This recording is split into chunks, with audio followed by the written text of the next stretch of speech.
Welcome to the Women Warrior Podcast. I am your host, Jen Michelle.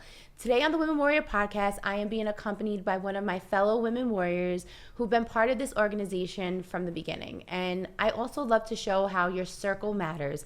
So Jeanette Diaz, is just a 2-time best-selling author. She's also a children's book author. And we just want to talk about some incredible things. So JD, thank you so much for joining me today. Thank you for having me. I'm really excited to be on this podcast. So I kind of wanted to jump in because, with Women Warriors, we always talk about our circle matters, and you're in my circle, and I want people to see why it matters because you have an extensive background, right, in finances, but now you're an author. You're one of the best moms I know. I want to be your child. All the incredible things that you do. I just feel like you're so selfless and just a really great woman. So I kind of wanted to jump in. You are a 2-time best-selling author, and you have 2 completely different chapters. So the first book, when life gives you lemons, you make lemonade.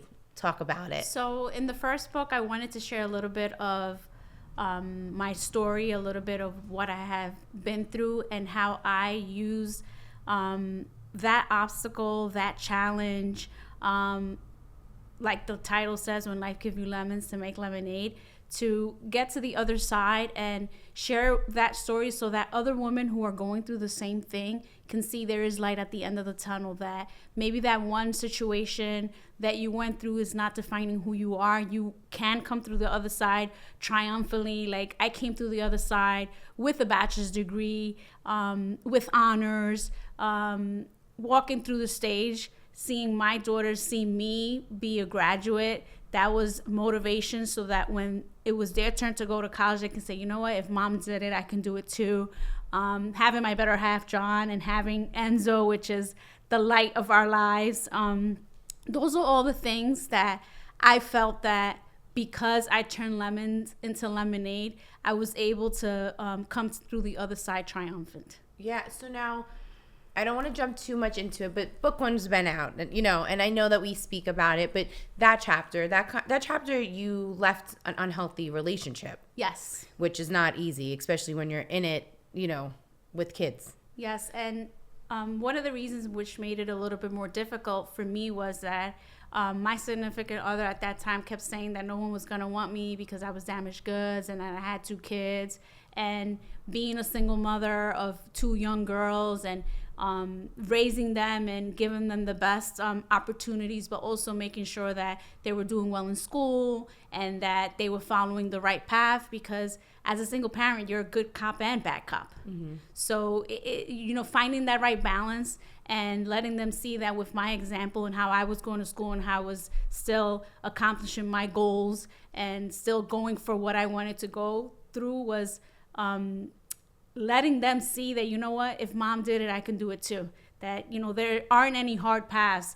It's just if you focus on a goal and you work towards that goal, you will achieve it. Yeah. And I think that it was so important because a lot of women stay in unhealthy marriages or they stay in unhealthy relationships. And I know it's harder because when there's children involved, you want to stay for them because you're thinking, I don't want to have them come from a home that's broke. But that's not the case. Sometimes staying in that unhealthy situation is even worse. Actually, I totally agree that a lot of times as women, everyone makes different decisions for different reasons. And you do hear that a lot, that women stay because of the kids. But in my opinion and my example, I feel that that's the worst thing you can do because you're showing your children or your child that, accepting this bad behavior is acceptable and it's not. Yeah. By leaving, you're teaching them, you know what, there is better out there. You can do better. You do not need to be in an unhealthy relationship. You don't need to be with someone who not only doesn't treat you right, doesn't respect you. So how will you teach your children respect if you're not giving yourself respect? Yeah. Yeah. And there's so much strength that comes from that. Now, let's fast forward. Book 2. You're talking about a lot of resiliency and grace, right, in your chapter. First of all, let's talk about that chapter. What made you want to jump into that next chapter as far as what you shared in, a few years after book 1 came out? I think that life continues testing us in different ways and in different situations. And in chapter 2, I touch upon a situation that I'm currently still going through, but can I give like a lot of examples of what it is? But I feel that I want people to know that, okay, so I wrote what I wrote in chapter 1, but that doesn't mean that life is not going to continue to test you. So you have to let your test be your testimony, or your mess be your message. So with that chapter, I wanted people to know that, you know what? Life is still going to continue throwing curveballs at you, but you have to catch them and throw them back. Yes. And continue being resilient and continue growing and continue working on yourself. Because a lot of times when you go through these rough patches, there's a lesson to be learned. And what is that lesson? What is this teaching me? Not why am I going through this, but what is this teaching me, and how am I going to grow as a result? Yeah. It's your mindset, right? It's kind of, because we talk about it sometimes within growth group, right? It's, you know, you want growth, but you don't get to pick how it comes at you. Exactly. You know? But it's also, like you said, is the circle of people who you surround yourself, is the books, is how you look at life, and how you say, instead of being a victim, being a victor. Yeah. So what is this teaching me? How can I grow from this? You know, how can I be better, and how can I use this example and this lesson to teach it to others so that others don't have to go through it? Like I tell my kids all the time that, you know, you're always going to be tested, but learn from other people's mistakes, because we don't live long enough to make all the mistakes ourselves. Yes. Well, that's a good thing. So now let's jump into, again, because not only are you a two-time author, but you also came out with a children's book with your son. Yes. Enzo, which I, first of all, love that you did this, but what compelled you to come out with Always Be? So for our book, Always Be is a bilingual children's book. It's a self-development book on affirmation. So when I drop off, the book came to be because when I drop off my son at school in the morning, I do the sign of the cross on him, and I always tell him to make good decisions and be good. But then I always end up telling him at the end, I always say to him, always be, and he'll say to me, kind, and I'll say, what else? And he'll say to me, brave. So we have this little kind of mantra affirmation that we do every morning when I have the opportunity to drop him off at school. So we pick 7 of those affirmations. We don't say the same ones every day. Every day is a different one, but the one we always say is kind. And the reason why I believe that kindness is important, and I teach this to my kid at home, is because you don't know what other people are going through. You don't know what rough patch, you don't know what problems, or we just don't know what's on the other side for children especially. Yes. And And it's important to be kind, because that smile that you give to someone else, or that kindness that you share with someone else, could be the difference in their day. Yeah. So that's how it came to be. And then we made the book bilingual because we are bilingual in our household, and I felt like it was like a 2-for-1. Yeah. Yeah. And I love Always Be. My kids love it.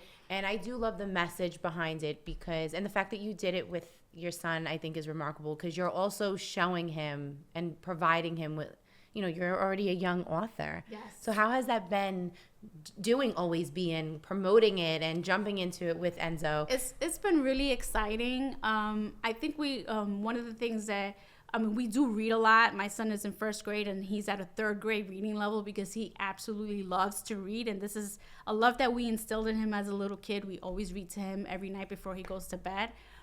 He's really excited about the journey. He's excited about sharing about the book. When we do read alouds, he gets to read part of the book. And for him, at such a young age, I feel that this is having impact on him. This is changing his life in a way that he might not see it or appreciate it now at 7, but maybe when he's 10 or when he's 15, when he's 20, he's going to be like, wow, I made this impact. I created this impact for other people. Yeah. I just think it's so remarkable, because you do have children of all different ages, and kind of to show your journey, right? Like, nobody knows anyone's journey, or nobody knows what anyone's going through, and being kind. But I just feel like you're such a great example for your daughters, you know, because you have been tested and been through things that nobody should have to go through, and you always came up on top. I feel like you're so resilient. And then now creating this book with your child, that it's, I mean, every kid needs to have Always Be. I think it's such a good way of also bonding with your kids, because in my house we read at night to the kids, and you know, it's just good. Who don't want to read to their kids, right? So I just think it's something that every family, I feel like you're very big on family time, which Yes. is so important. And I mean, all your kids are just really great. I got to know your daughters, and we know Enzo and love him. His personality is just, but I just feel like you're such a great example for them in all that you do, not only just as a mom, but as a business person or as a friend or as a woman warrior. So I'm really grateful for you to share that. Where can people find the Always Be book? Because I know it's on Amazon and Barnes and Noble, but where else? It's on Amazon, Barnes and Noble, and it's also at all major book retailers. Obviously, I have the book as well. Yes. How could I be an author and not have the books? But yeah, so Barnes and Nobles, Amazon, and major book retailers. Okay, and then do you have anything upcoming with the book, or? We don't have anything upcoming schedule. It's, I'm working on doing more read alouds for the summer with Enzo. We do have our YouTube channel that you can follow, like, and subscribe. The channel is Enzo and JD's Wonder Studio. And on our YouTube channel, we do mostly read alouds, but we do have some arts and crafts, and we're going to be incorporating recipes and like exploring the world, as we call it. I do a lot of different things with Enzo, so I think it's important for parents or guardians to see that there's a lot of ways to bond with your children, that it's not only like reading is important and fun, but like kids like to do outdoor things or arts and crafts, and it's a way of bonding with them having to have the screen time. Now, nothing wrong with screen time, but when you bond with your kid, these are memories that you're creating, core memories that when they get older, they're going to remember. They're going to be like, I remember when we did this specific project or we did this specific recipe. And those are things that your kids will always say forever. Yeah. And I think it's important. And that's why I love your YouTube channel for so many reasons, but you're giving people options, because I feel like today we run out of things to do, or, oh my God, that's a good idea. So I definitely think that people need to subscribe, like, follow, all the things. Where can people find you, follow you? Maybe it's a mom that wants some advice, or maybe. So we have, I have my IG channel, which is at It's Jeanette Diaz. And then Enzo has his IG channel, which is linked to things that we do with him, but also to our YouTube channel, which is Enzo JD's Wonder Studio. And then we have our YouTube channel, Enzo and JD's Wonder Studio. Yes. And for anyone that is on as well, let's say you want to do a read aloud, or you just maybe want some advice. This is the Women Warriors. These are women that are moving mountains, showing up, just being remarkable women and owning who they are. JD, my last question, I love to ask everybody on here. You are a woman warrior. What makes you a woman warrior? I think what makes me a woman warrior is my grit and my resilience, that when I put my mind and set a goal to do something, even though sometimes it's hard, I'll complete it, even if I'm pushing. For example, I just finished the Brooklyn Half Marathon on Saturday, and boy, was that hard. That was really, really hard. When I got to mile 11, I was like, oh, I'm not going to be able to do this. I don't know if I'm going to be able to reach 13. But I came across a guy who was way older than me and had health issues. And he said to me, look, I'm a senior citizen. I've had 2 surgeries, and you and I are going to finish this together. I said, yes, we are. We're going to finish this. And even though I did want to give up because I was really tired, I realized that, you know what, if I started, I was already a mile 11, how much more was there to go? I'm going to finish this. And when I crossed that finish line that I got my medal, I felt so accomplished. I was like, wow, I did it. How many people can say they finish a half marathon? So how many miles was it? 13.1. Wow. And well, congrats. Thank you. So that's what I think defines me as a woman warrior, that what I set my mind to when I set goals, as hard as they can be to complete them, I finish them. I complete my goals. Yeah. Which is hard. And you push forward. Because Yes. one thing about you, you always show up. Thank I admire that. That's one thing I always say. You always show up. Like, that's one thing. Because sometimes showing up is the hardest thing to do, especially when life's and we get thrown these detours or wrenches, right? So, For sure. Thank you so much for joining me. Thank you for today. having me. Thank It's you. a pleasure. So, guys, tune in to the next episode of Women Warriors. Make sure to like, comment, and share this. And also, for any of the moms or families or guardians that want a good read, Always Be. It's available, like JD said, on all platforms, Amazon, Barnes & Noble. Reach out to JD. And if you just want to be inspired by a woman who is, when life throws them lemons, makes lemonade, reach out to her. And most importantly, sit with the Women Warriors. The conversation is always different.